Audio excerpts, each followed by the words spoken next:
viendras-tu? Dis au moins le sais-tu que tout le temps qui passe ne se rattrape guère. Ce que je retiens de l'émission The Voice, c'est que c'était un grand bouillon d'opportunités et que c'était aussi la colo en fait. Je pense que ce qui me manque le plus de l'expérience The Voice, c'est la camaraderie entre tous les participants.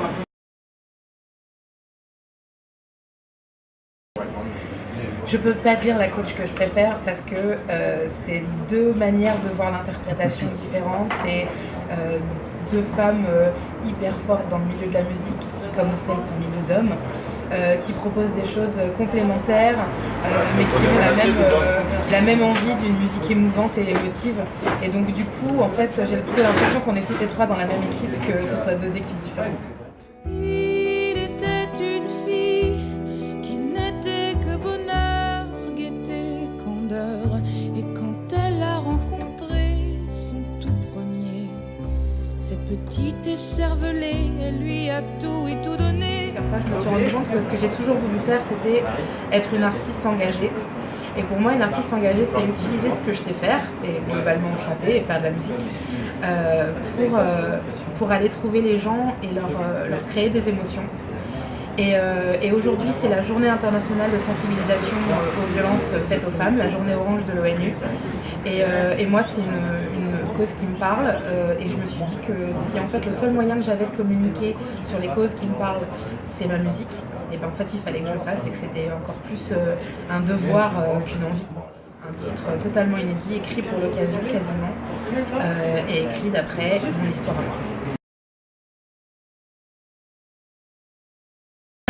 J'ai mis, je crois, 10 ans, moi, à pouvoir en parler. Je sais que moi, quand j'en ai l'impression que je parle beaucoup comme ça, parce que je suis une grande goule et tout, et j'ai pas trop de filtres, et j'aime bien parler aux gens, et j'aime bien communiquer, mais sur les choses très intimes, j'ai un peu plus de mal à m'ouvrir. Et je sais qu'en fait, le test, c'est quand j'écris une chanson. Si la chanson sort, c'est que je suis prête à en parler. Et en fait, je crois que j'ai mis 10 ans, facilement, à me dire que j'allais en parler, parce qu'en fait, moi, j'ai fait ma paix avec ce qui m'est arrivé. J'ai fait mon chemin, j'ai retrouvé l'amour.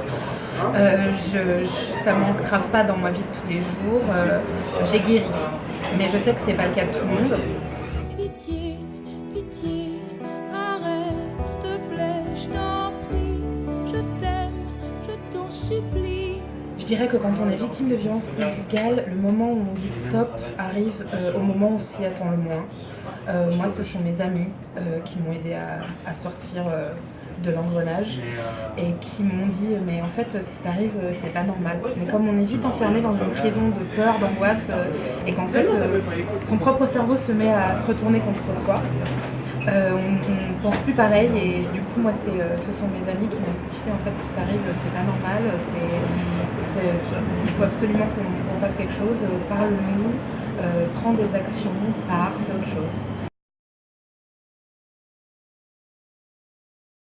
Je suis en train d'écrire mon deuxième album, et je pense qu'on peut s'attendre à, comme d'habitude, je l'ai toujours dit dans ce voix, je l'ai toujours dit après, moi j'aime les challenges, et je voudrais que mes albums soient comme des polaroïds de ma vie au moment où ils sont faits.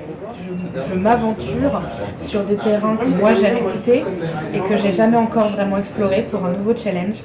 Donc ce à quoi on peut s'attendre, c'est que ça surprenne en fait. Et j'aime la surprise, j'aime qu'on m'en fasse, j'aime en faire, et je pense que le prochain album ce sera une vraie surprise pour tout le monde.